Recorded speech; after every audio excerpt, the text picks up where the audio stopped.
Assalamualaikum warahmatullahi wabarakatuh. Bismillahirrahmanirrahim. Ashhadu an la ilaha illallah wa ashhadu anna Muhammadar Rasulullah. Allahumma salli ala sayyidina Muhammad wa ala ali sayyidina Muhammad. Rabbi shrah li sadri wa yassir li amri wahlul 'uqdatam min lisani yafqahu qawli. Amin. Bismillahirrahmanirrahim. Salam hormat, salam takzim saya buat para jamaah Uripi Allah channel dimanapun Anda berada. Semoga Allah senantiasa memahamkan kita semua, memahamkan di dalam jalan lurusnya.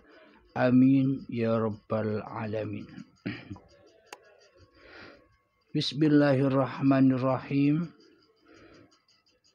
Kali ini ada pertanyaan dari saudara kita yang ada di Demak.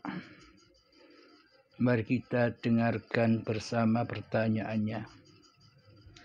Assalamualaikum guru, mohon maaf mengganggu ketenangan guru. Saya mau bertanya guru tentang kondisi hati biar selalu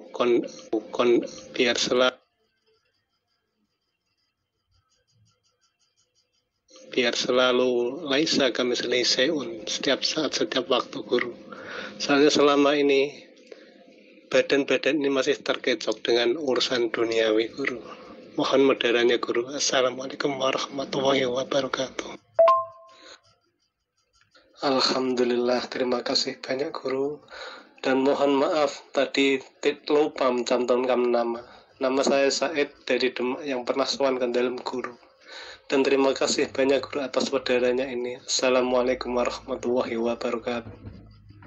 Waalaikumsalam warahmatullahi wabarakatuh. Pertanyaannya adalah bagaimana caranya untuk mengaplikasikan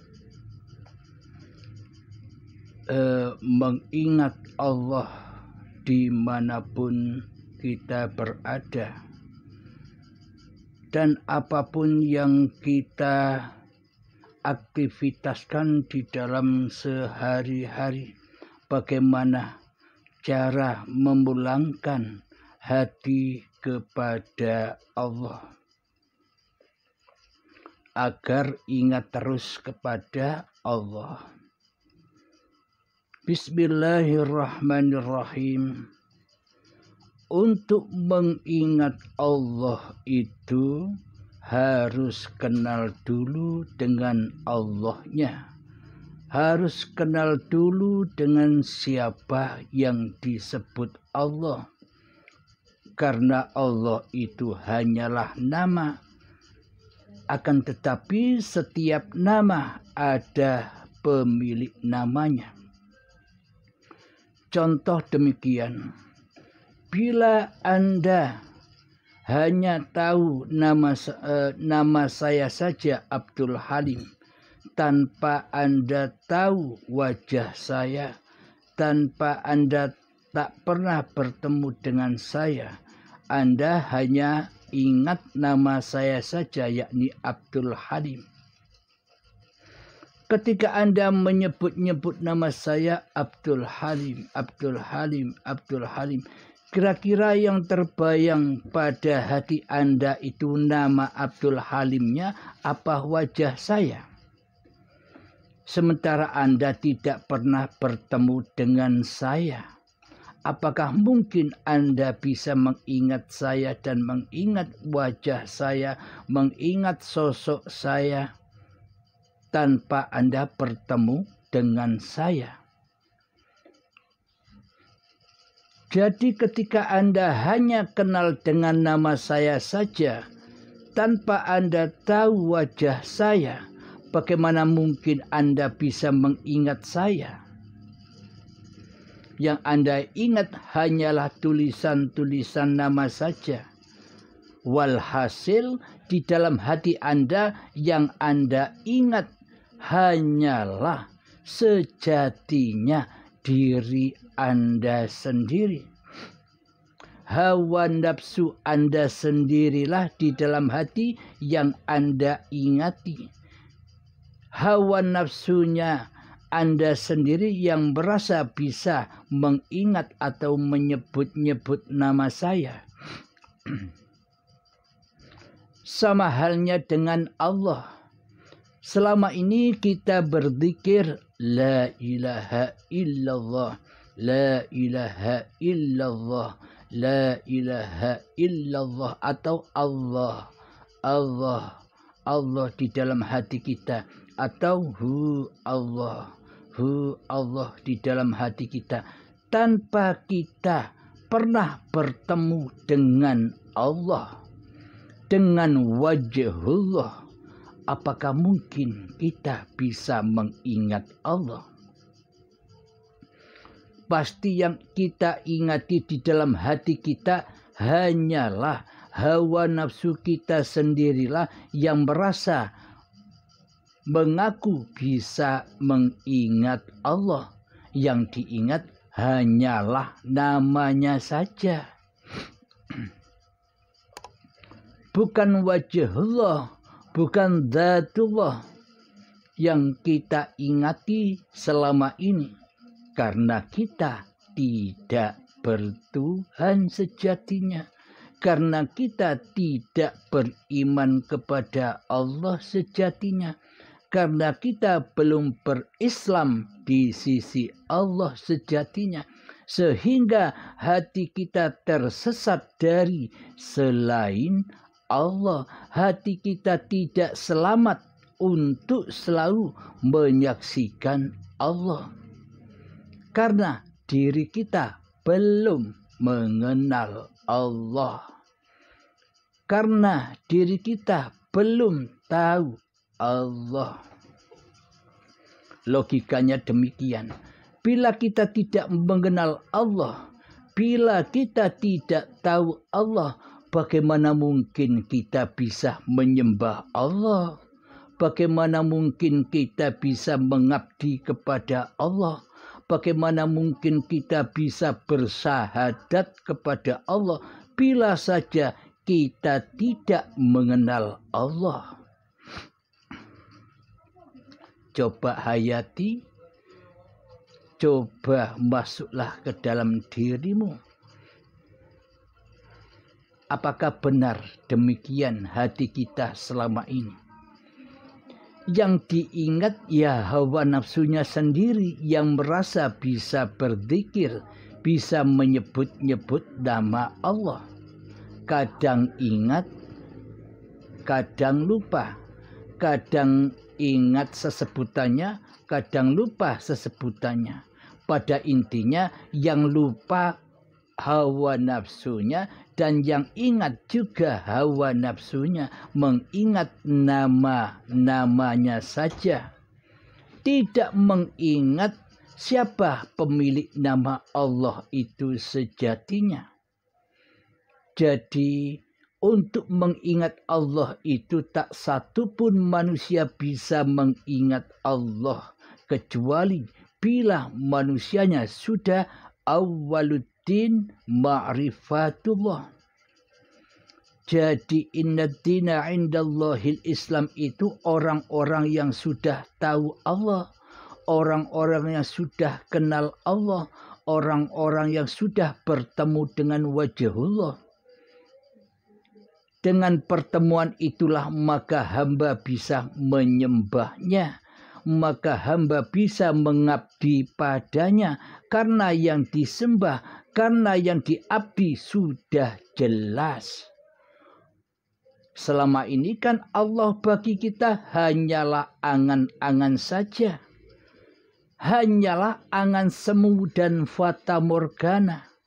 Bagaimana mungkin kita bisa menyembah dan mengabdi kepada Allah, bahkan kita bisa sholat dan beribadah kepada Allah, sementara kita tidak tahu Allah.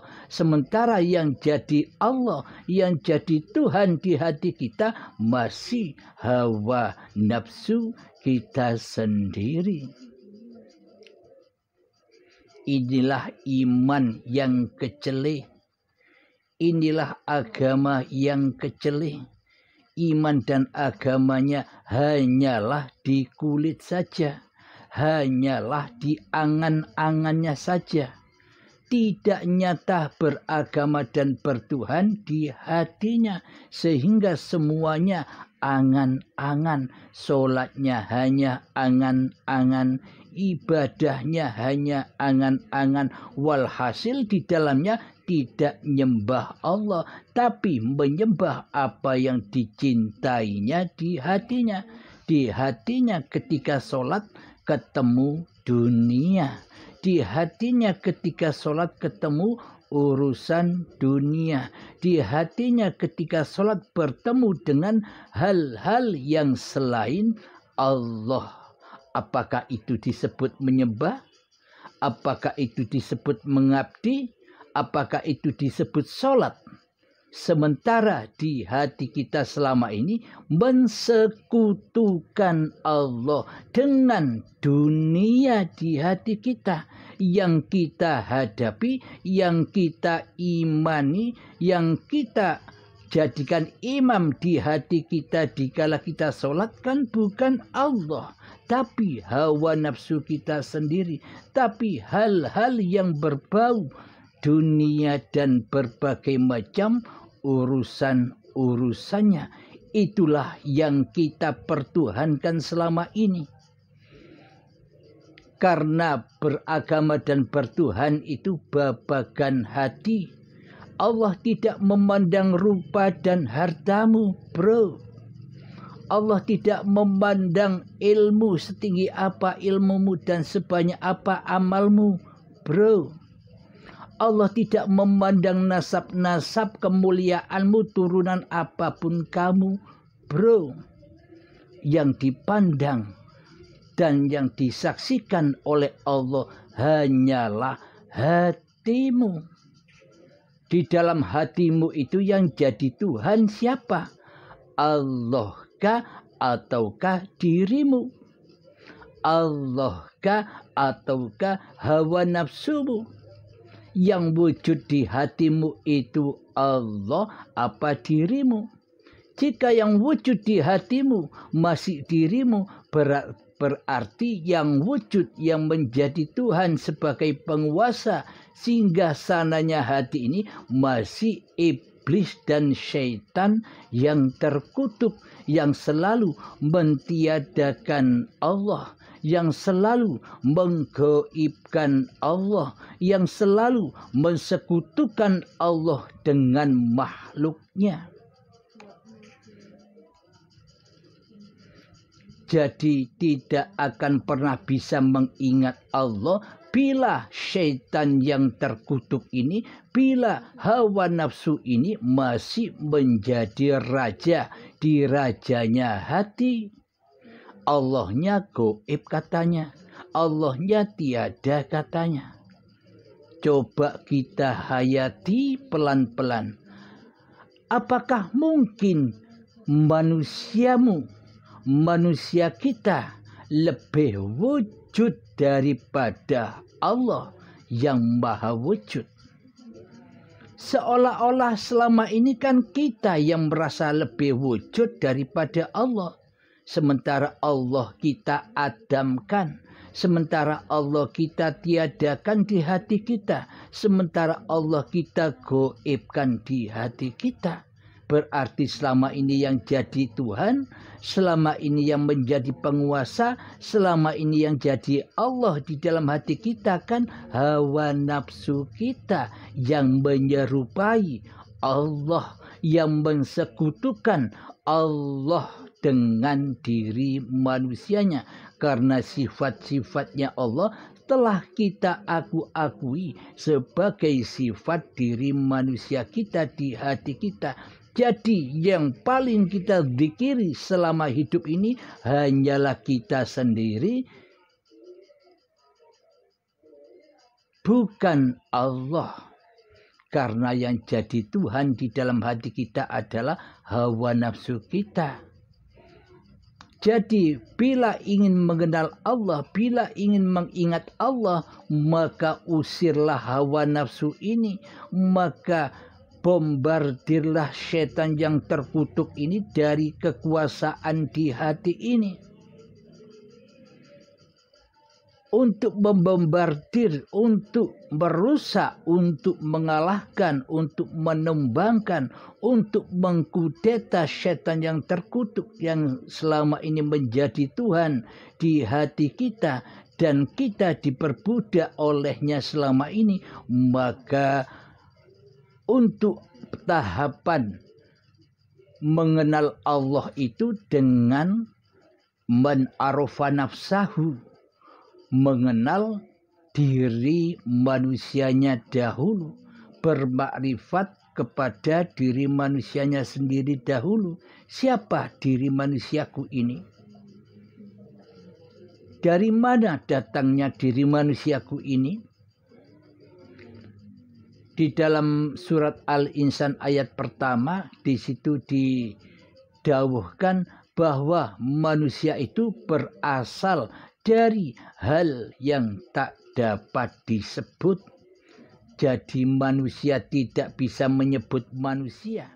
Manusia takkan pernah bisa menyebut bahwa diri manusia ini adalah manusia bila manusia itu menjadi makhluk. Akan tetapi bila manusia ini merasa bisa mentuhani diri manusianya sendiri, pasti yang merasa bisa menyebut bahwa dirinya adalah manusia adalah dirinya sendiri yang ngaku-ngaku jadi manusia. Inilah hamba yang selalu mensekutukan Tuhannya, hamba yang merasa jadi Khalik, manusia yang merasa jadi Allah. Seolah-olah manusianya lah yang berkuasa atas hatinya, seolah-olah manusianya lah yang tahu apa-apa dan siapa-siapa, seolah-olah manusianya lah yang tahu nama-nama segala sesuatu di hatinya, sementara Allah tidak tahu apa-apa. Ini iman dan akidah yang terbalik. Mestinya kita manusia jadi makhluk, loh kok jadi Allah? Kalau jadi makhluk bagaimana caranya? Ya diam saja. Jangan apa-apa. Dan jangan bersiapa-siapa. Biarlah Allah yang berapa-apa. Dan biarlah Allah yang bersiapa-siapa. Karena hidup itu Allah, bukan hidup manusianya. Inilah cara untuk kembali kepada Allah. Memang belajar untuk ini butuh puluhan tahun. Butuh waktu yang lama untuk merealisasikan ini semua.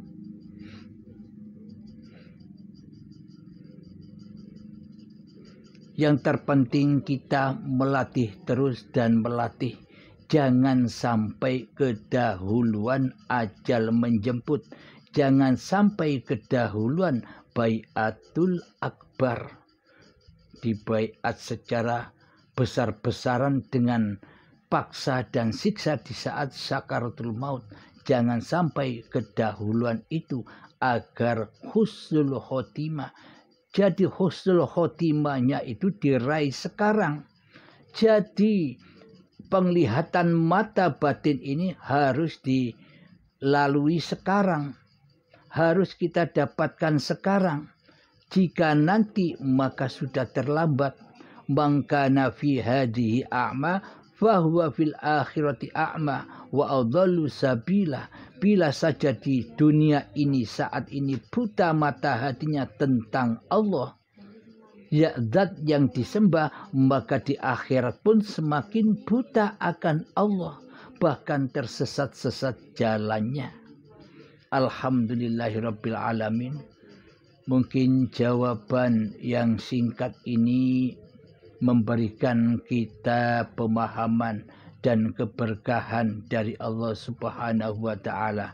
Amin ya rabbal alamin. Bismillahirrahmanirrahim. Alhamdulillahirabbil alamin. Allahumma shalli ala sayyidina Muhammad wa ala ali sayyidina Muhammad. Rabbana atina fid dunya hasanah wa fil akhirati hasanah wa qina adzabannar. Rabbana atina fid dunya hasanah wa fil akhirati hasanah wa qina adzabannar. Rabbana atina fid dunya hasanah wa fil akhirati hasanah wa qina adzabannar. Wa sallallahu ala sayyidina Muhammad wa ala alihi wa sahbihi wasallam. Walhamdulillahi rabbil alamin. Akhirul kalam. Assalamualaikum warahmatullahi wabarakatuh.